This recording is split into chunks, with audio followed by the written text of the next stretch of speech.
My name's Duddy, set up builds and stuff. Today we're going to be taking a look at an exotic chess piece on the Prismatic Warlock, Vesper of Radius. This causes arc shockwaves that blind.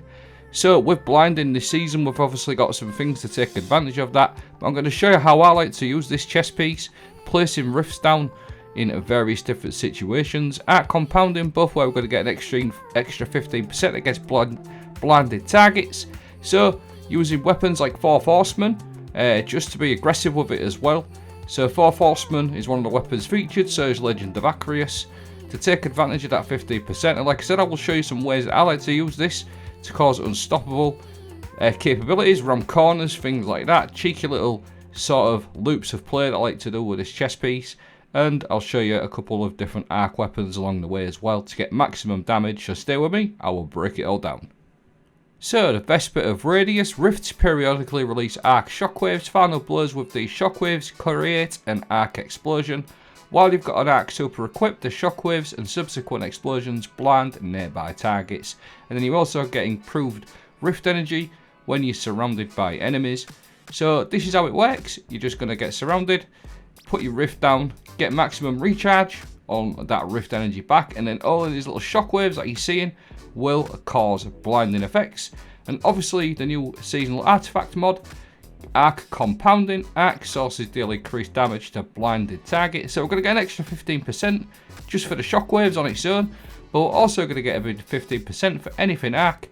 That includes weapons, abilities, and even for your teammates if they've got the mod on as well. So as well as the arc compounding buff, there is a couple of other mods that really make this work. The thick of it, rapid final blows while surrounded grant you an armor charge. While you are surrounded, your weapons have an increased handling. Trace evidence, rapid precision hits or rapid final blows on targets afflicted by jolt or blind will create ionic traces.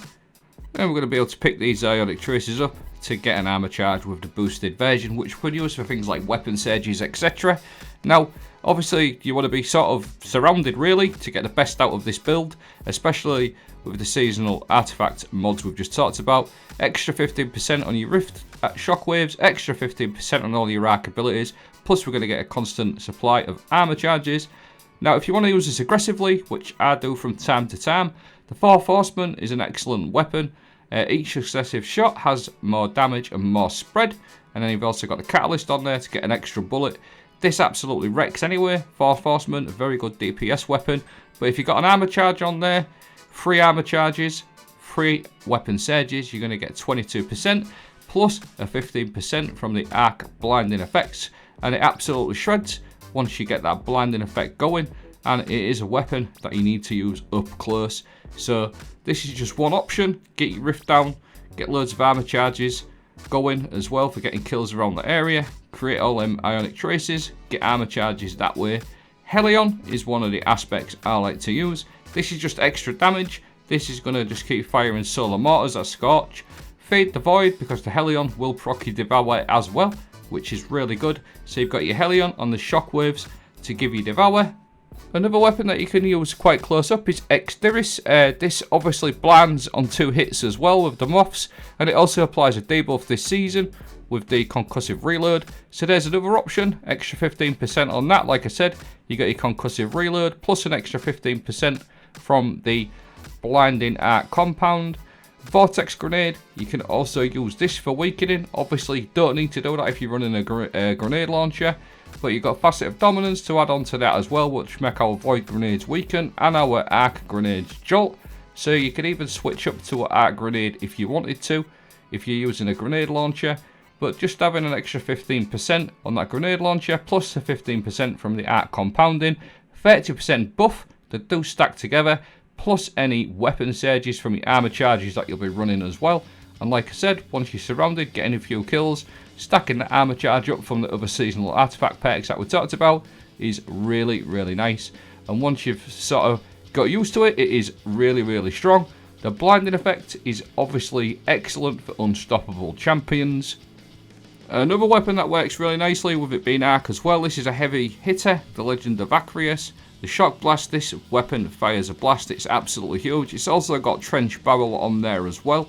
So Trench Barrel a bit of weakening on there from your Vortex Grenade, a couple of weapon surges, plus the arc compounding buff, which is easily applied with Vesper of Radius. It absolutely shreds.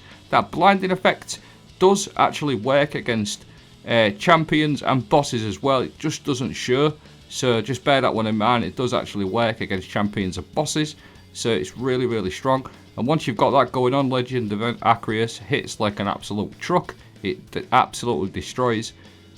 So just to sort of clarify, you've got a weakening effect, 15% from the arc compounding, and then any weapon surges that you've got, some absolutely massive damage. You've also got other shotguns. Arcane Embrace actually fits this nicely. You could run something like Surrounded or Precision Instrument, that's arc. So that's just one option. Now, in these next couple of clips, I just want to show you some ways to use the Vesper Rifts.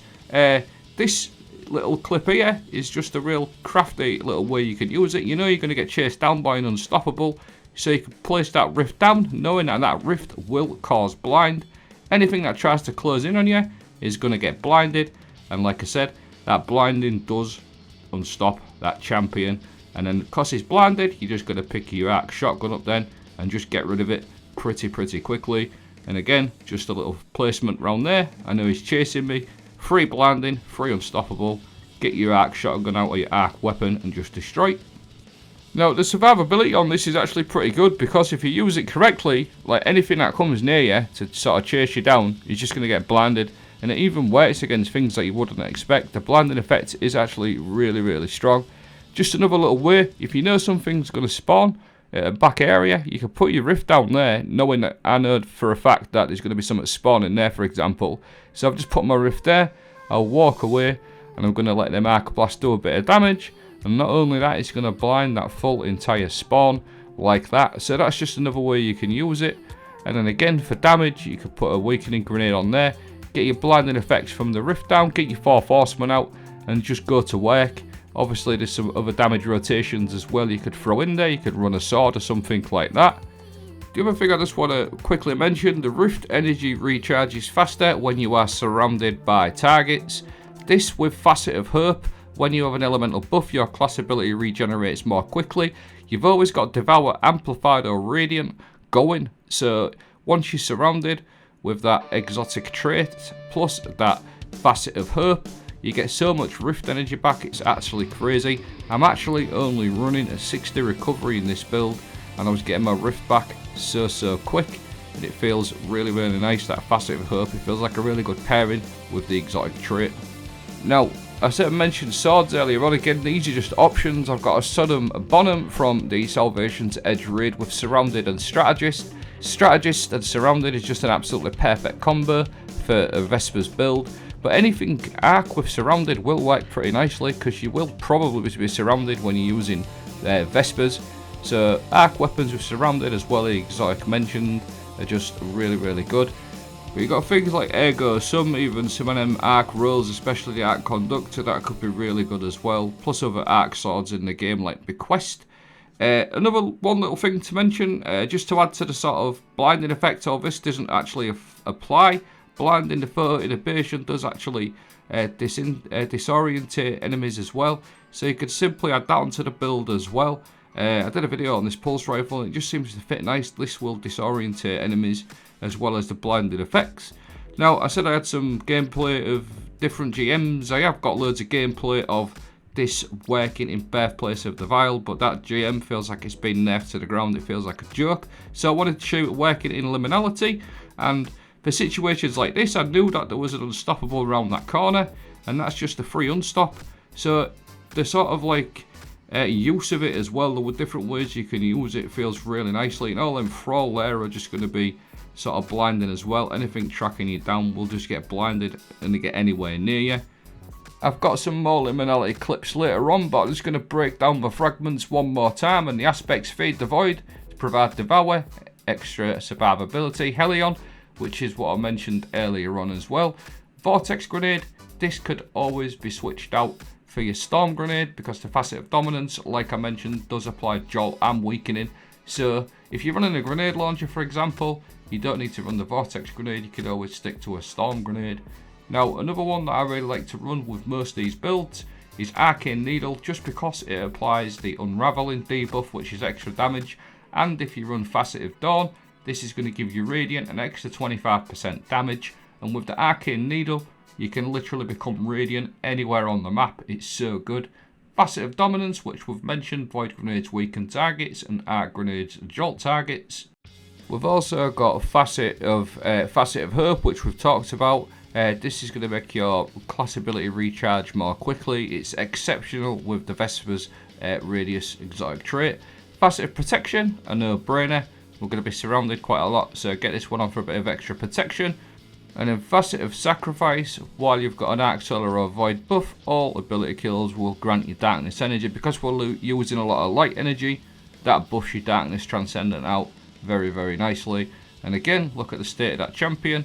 It gets absolutely wrecked. Really, really nice. That extra damage, plus your weapon sages that you may be running as well, 2 or 3 of them, plus a bit of weakening on top of that and the Arc Compounding. And you've got 3 damage on tap. And again, for liminality, when you get these groups of void shielded enemies spawning, not only does it help with the shields, it will blind as well. Full on blind enemies. And again, it's a GM where you know enemies are going to be spawning. You can spot them a mile off. You know where they are. But that's the video. Let me know what you think. I'm going to leave a build card from my friend over on Twitter, Mr. Slayer God. And I'll also leave a dim link in the video description. Thanks for watching. Have a good night.